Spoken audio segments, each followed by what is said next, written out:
Hi there, and welcome to this web lecture on behavioral research methods. My name is Peter Ruiten, and today we will be talking about quantitative data collection. What makes a survey a scientific method? Why is it important to have a good scale? What should you take into account when you conduct an experiment? In this lecture, I will try to provide answers to these questions, and we will discuss the following topics. We will first talk about survey research. After this, I will explain how you can construct a scale. And finally, we will discuss things to take into account when you conduct an experiment. So what is survey research? Well, we can define this as a way of research that encompasses anything from pen and paper feedback to one-on-one interviews. If you look at this definition, you can immediately see two different types of surveys. We call these interviews and questionnaires.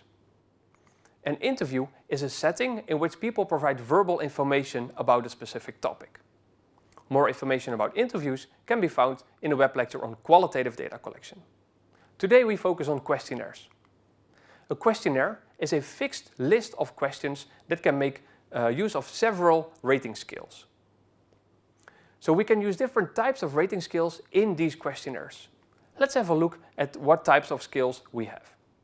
I want to discuss three with you today. These are the Gottman scale, the Likert scale, and the semantic differential scale.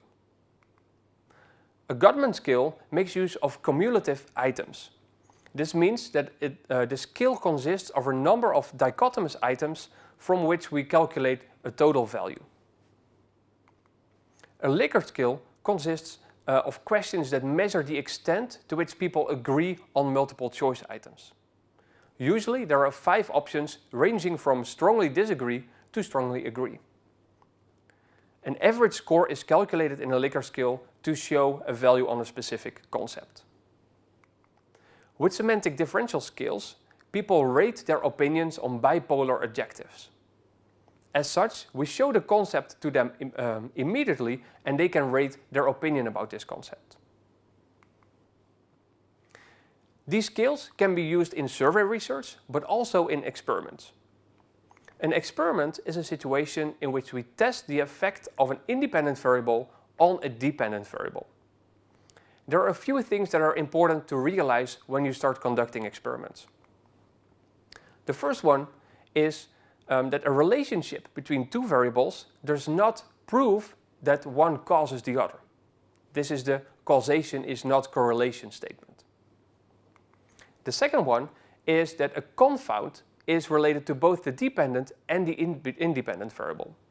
So sometimes we think that we find a relation between variables, but actually there is a third variable that plays a role. Let me show you an example of this.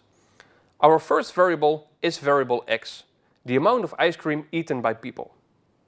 We find that this variable is related to variable y, the number of people who drown. If we would not take any confounds into account, we may conclude that eating ice cream is related to drowning. There is, however, a third variable here, the outside temperature. And we find that this third variable is related to both variable x and variable y. It is related to variable x because people eat more ice cream when it is hot outside. And it is related to variable y because people go to swimming pools and the beach when it's hot outside. This third variable implies that we cannot simply state that there is a relation between eating ice cream and drowning. A third component that is important to think about when you conduct experiments is whether you have a within or between subjects design. In a within subjects design, participants of your experiment experience all the levels of your independent variable. We also call this a repeated measures design because we have multiple measures for all the participants. In a between subjects design, your participants only experience one level of the independent variable. If you conduct a between subjects experiment, it is important to think about making equal groups in this experiment. So to wrap up today's lecture, we see that a quantitative survey is a list of closed-ended questions to which people respond. There are multiple ways of constructing reliable scales, and depending on the question you want to answer, you can choose one of these multiple ways. And finally, participants can experience either one or all the conditions in your experiment. And that concludes today's lecture on quantitative data collection. I hope you enjoyed it and see you again next time.